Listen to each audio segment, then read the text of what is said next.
Welcome all of you. Let's start NCERT class 9 maths chapter 11 surface areas and volume exercise 11.4 question number 7.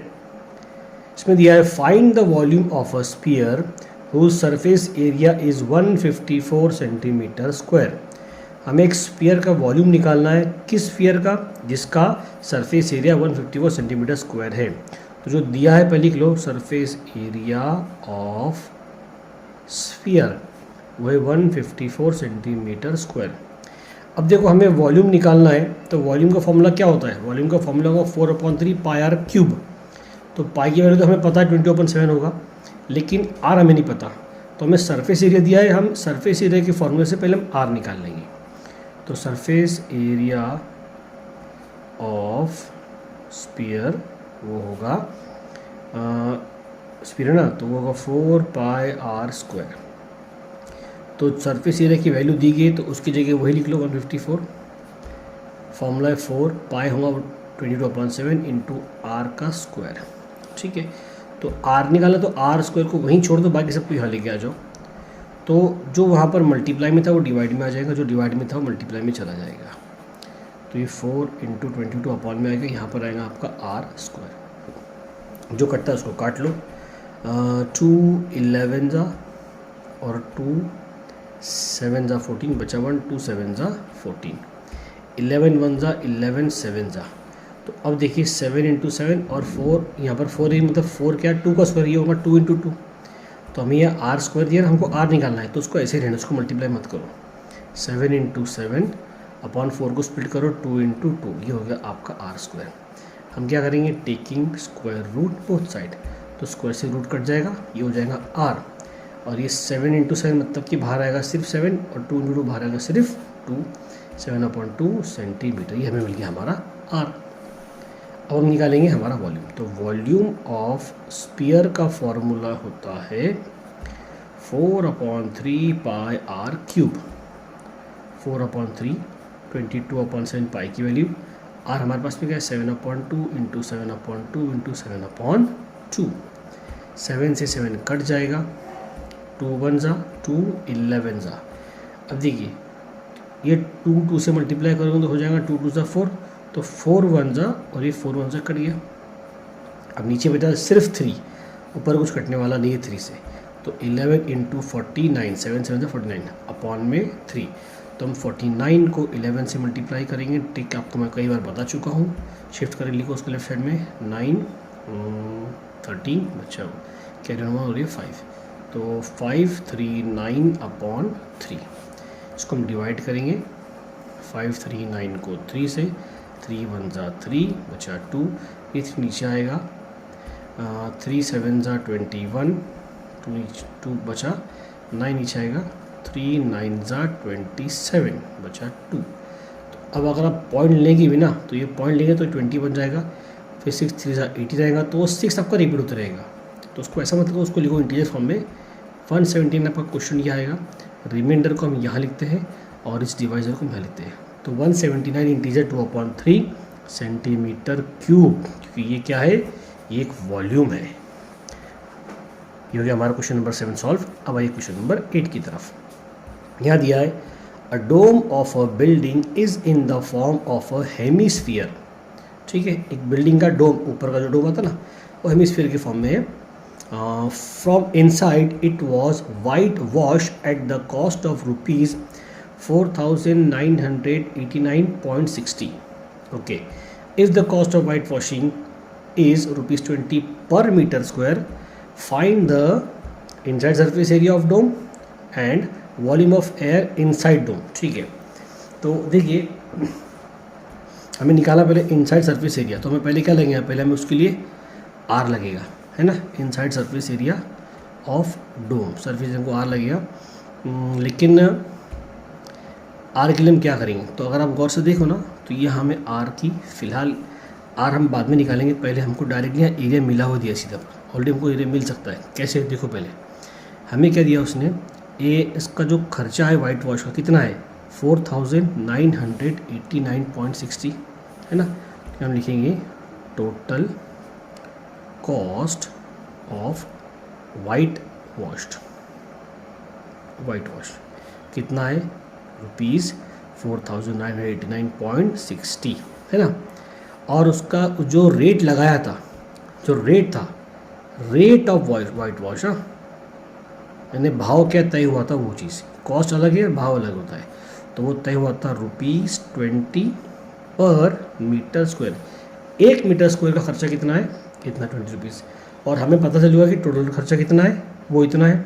तो अगर मैं इन दोनों को divide करूँ तो मुझे मिल जाएगा ना मीटर स्क्वायर एरिया। तो एरिया इज इक्वल्स टू, यानी surface area is equals to total cost upon per metre square cost. Per metre square जो कॉस्ट आएगा वो, या रेट पर मीटर ऐसे लिखो उसको, है ना, रेट पर मीटर स्क्वायर। तो यह हमारा 4989.60 लिखो या 6 लिखो, क्योंकि पॉइंट के बाद में आखिरी की ज़ीरो की वैल्यू नहीं होती है, तो हम एक के बाद लिखेंगे अपॉन में 20। ये पॉइंट हटेगा तो ज़ीरो लगेगा, 2 1 ज़ा 2, ज़ीरो दोनों ज़ीरो एज इट इज़, 2 2 ज़ा 4, 9 आएगा तो 2 4 ज़ा 8, बचेगा 1, 2 9 ज़ा 18, फिर आपका आएगा 2 4 ज़ा 8, बचा 1, 2 8 ज़ा 16।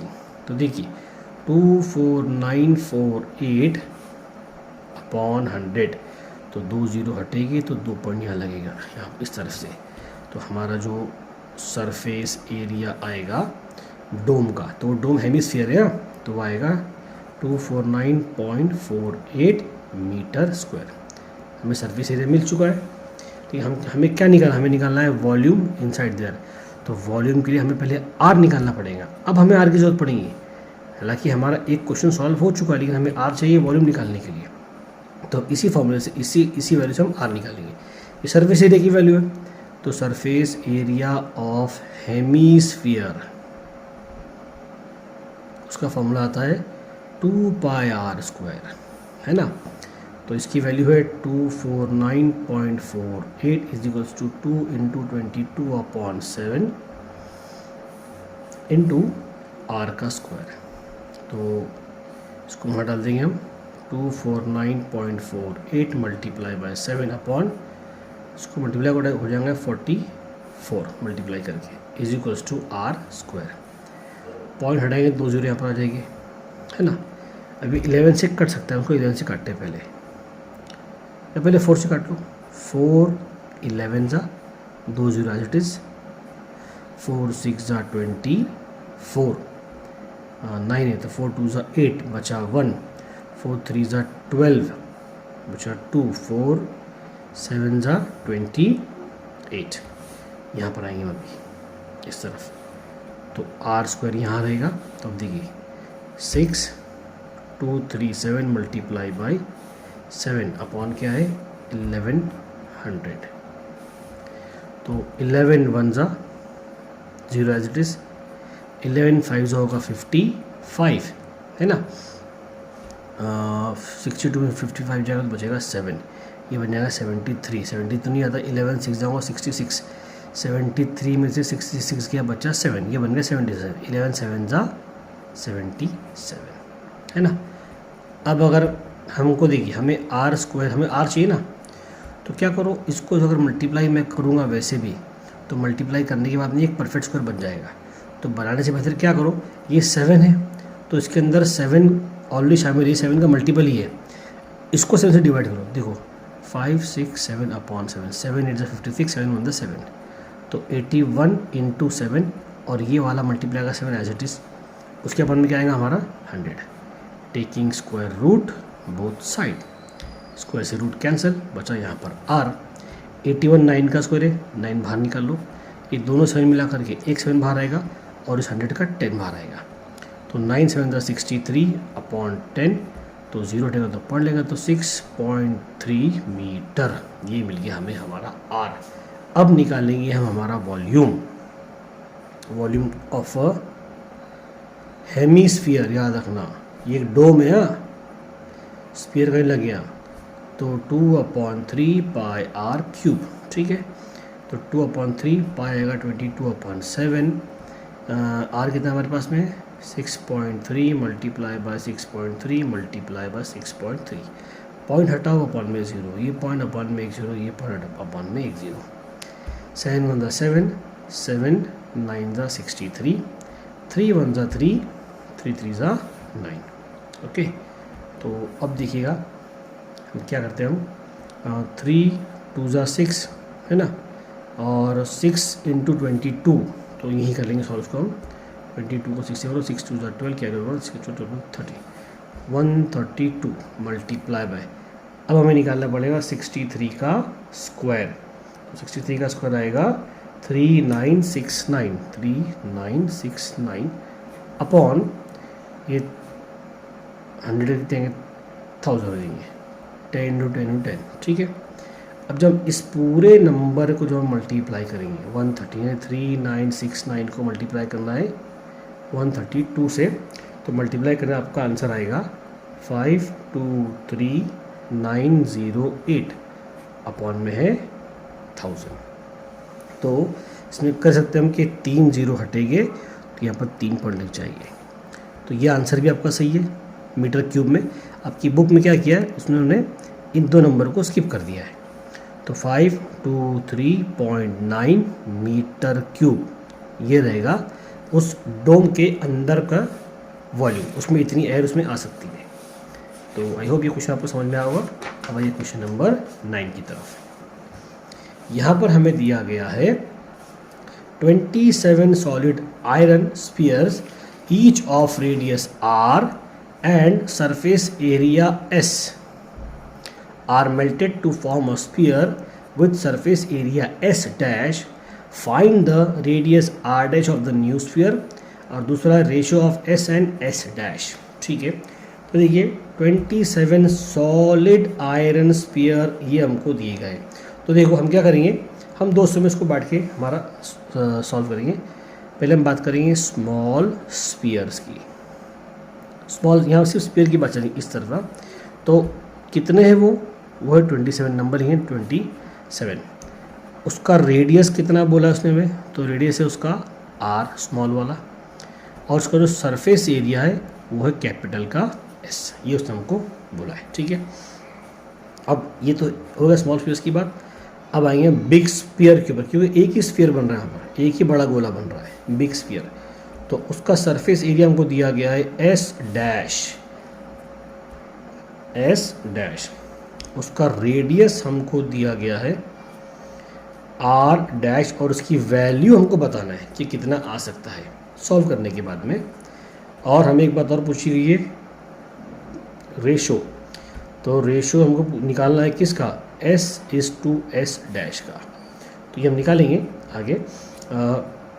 देखो उन्होंने क्या किया मालूम है, उन्होंने 27 स्फीयर को पिघलाकर एक बड़ा स्फीयर बनाया, यानी 27 छोटे स्फीयर का वॉल्यूम एक बड़े स्फीयर के बराबर होगा। तो देखो यहाँ पर ना, volume of small spheres spheres ये इक्वल होगा वॉल्यूम ऑफ बिग स्फीयर। सिर्फ एक ही है, यहाँ पर S लगाया मैंने, यहाँ पर S नहीं है क्योंकि बहुत सारे ये एक ही है। फॉर्मूला दोनों का सेम रहेगा 4/3 पाई r क्यूब, इसका होगा 4/3 पाई r डैश क्यूब, क्योंकि इसका r कितना है, रेडियस कितना है, r डैश है, याद रखना। अब देखो ये एक नहीं, ये कितने, ये 27 है, ये 27 ये अकेला ही है। तो 3 1 एक काम करो, ये 4/3 कट गया, पाई कट गया, है ना। अब हमें निकालना था r डैश की वैल्यू, तो r डैश यहाँ रहेगा उसका, तो हम पहले हम r डैश निकाल लेंगे। तो देखिए ये आया 27 r क्यूब, और ये आएगा r डैश उसका क्यूब। ठीक है, तो हम करेंगे taking cube root both side, तो इस क्यूब से क्यूब रूट कट गया, r डैश अकेला बचा। अब देखो 27 भी क्यूब है किसका, 3 का, और r का क्यूब क्या आएगा, सिर्फ r आएगा। तो r डैश की वैल्यू कितनी है हमारे पास में, 3r, r डैश की वैल्यू है 3r। अब हमें क्या निकालना है, ratio of S and S dash, दोनों के सरफेस एरिया रेशो निकालना हमारे को, सरफेस एरिया का रेशो मतलब क्या है, इसको से डिवाइड कर दो। तो surface area of hemisphere है ना, अपॉन इसको हमने बोला है S। ठीक है, और सरफेस एरिया सॉरी हेमिस्फीयर नहीं, small sphere, sorry small sphere, और इसके आगे surface area of big sphere, ये आएगा एस डैश। तो देखिए एस कितना है हमारे पास में, एस की वैल्यू है हमारे पास फॉर्मूला है ना 4 पाई आर स्क्वायर, और इसका क्या है 4 पाई आर डैश का स्क्वायर। तो 4 पाई क्या होगा, हो जाएगा कैंसल, है कि नहीं। तो ये एस अपॉन एस डैश क्या आएगा, तो देखो पहले आर स्क्वायर, तो आर स्क्वायर रहेगा। आर वन की वैल्यू हमने कितनी निकाली है, आर वन की वैल्यू है, सॉरी आर डैश की वैल्यू है 3r, तो हम आर डैश की जगह लिखेंगे 3r और उसका स्क्वायर। तो देखो आर स्क्वायर अपॉन 3 का स्क्वायर होगा 9, और आर स्क्वायर का आर स्क्वायर, तो आर स्क्वायर कट बच्चा क्या सिर्फ 1, तो 1/9। तो आप लिख सकते हैं उसको S/S डैश, इसका आंसर आएगा 1:9। ये होगा दोनों के सरफेस एरिया का रेशो S/S डैश, ठीक है। जो बड़ा स्फीयर बना वो उसका 9 गुना ज़्यादा सरफेस होगा उसका। अब आइए इस एक्सरसाइज के और इस चैप्टर के लास्ट क्वेश्चन की तरफ। यहाँ दिया है a capsule of medicine is in the shape of a sphere of diameter 3.5 mm यानी कि millimetre. How much medicine in millimetre cube is needed to fill this capsule, ठीक है। तो हमको वॉल्यूम निकालना है उसका, बस कैप्सूल किस शेप में, स्फीयर के शेप में ना। तो आपको हमें दिया गया है डायमीटर, वो कितना है 3.5 mm। तो रेडियस क्या होगा, रेडियस होगा डायमीटर का आधा, तो 3.5/2 मिलीमीटर। हमें निकालना क्या है, वॉल्यूम ऑफ स्फीयर, यानी उस कैप्सूल के अंदर का वॉल्यूम, उसमें कितनी मेडिसिन आएगी। फॉर्मूला है 4/3 पाई आर क्यूब। तो 4/3 इंटू 22/7 इंटू आर कितना है 3.5/2 मल्टीप्लाई बाय 3.5/2 मल्टीप्लाई बाय 3.5/2, ठीक है। पॉइंट हटाओ, हर जगह 0 आ जाएगा एक एक। ये सब कटेंगे 5 से, हाँ। तो 5 7 जा 5 4 जा 5 7 जा 5 4 जा 5 7 जा 5 4 जा, ये 7 से ये 7 कट, और ये 4 से ये 4 कट हो जाएगा हमारा। अब क्या करता है, हाँ, तो 2 2 जा 4 था, और 2 11 जा, ठीक है ना। तो 11 इंटू 7 से कितना होगा 49, ओके। 4 2 जा 8 8 3 जा 24। अब देखो 11 को 14 से मल्टीप्लाई करके हम देख चुके हमारा आंसर कितना आता है, हमारा आंसर आता है 539। हम डायरेक्ट लिख लेंगे उसको 539 डिवाइड बाय 24, तो उसको डिवाइड कर देंगे हम 539 डिवाइड बाय 24। 24 2 जा होता है 48 है ना, 24 2 जा होगा 48, माइनस करो 53 में से 48 क्या बचा 5, ये 9 नीचे आएगा हमारा, ये बन जाएगा 59। तो 24 2 जा लियो, 24 3 जा होगा 72, तो 24 2 जा लिखेंगे हम 48, माइनस करो बचा 1, इधर बचा 1, पॉइंट लगेगा तो 0 आ जाएगा। अब बन गया है 110, तो 24 4 जा होता है 96, 24 5 होता है 120, 120 तो बड़ा है तो हम 4 से लेंगे, 24 4 जा होगा 96, 110 में से 96 गया तो बचेगा 14 पॉइंट लगा 0 आ गया। 24 5 जा 120, और 24 6 जा हो जाएगा 144, तो हमें 6 नहीं चाहिए, हमें मतलब हाँ 24 5 जा होगा 120, बचा 20। एक और कर लो, देख लिंक करके, पॉइंट लगा तो 0 लगा देंगे। अब आएगा आपका 24 8 जा होगा 192, क्योंकि अगर मैं 24 9 जा करूँगा तो उसका आंसर 20 से ज़्यादा आएगा। 24 8 जा होगा 192, बचा यहाँ पर। अब इसके आगे जाने की जरूरत नहीं हमारे। तो देखो हमारा आंसर कितना है 22.458 है ना। अब की बुक में ऐसा दिया है, देखो पॉइंट में 4 है 5 और ये 8, ये 8 जो है 5 से बड़ा है, तो 8 को स्किप करके हम इससे पहले नंबर डिजिट है इसमें +1 करके उसको स्टॉप कर सकते हैं। तो 22.46 मिलीमीटर क्यूब, तो ये आंसर होगा हमारा अप्रॉक्सीमेट, यानी लगभग, एक्यूरेट नहीं है लेकिन लगभग है, इतना भी हमारे लिए काफ़ी है। इतना ही आपके बुक के पीछे आपको आंसर भी इतना ही दिया गया है। तो आई होप ये चैप्टर, ये एक्सरसाइज, ये क्वेश्चन आपको समझ में आया होगा। हमारा यहाँ पे चैप्टर ख़त्म होता है। नेक्स्ट वीडियो के अंदर हम अगले चैप्टर की तरफ आगे बढ़ेंगे। Thank you all of you.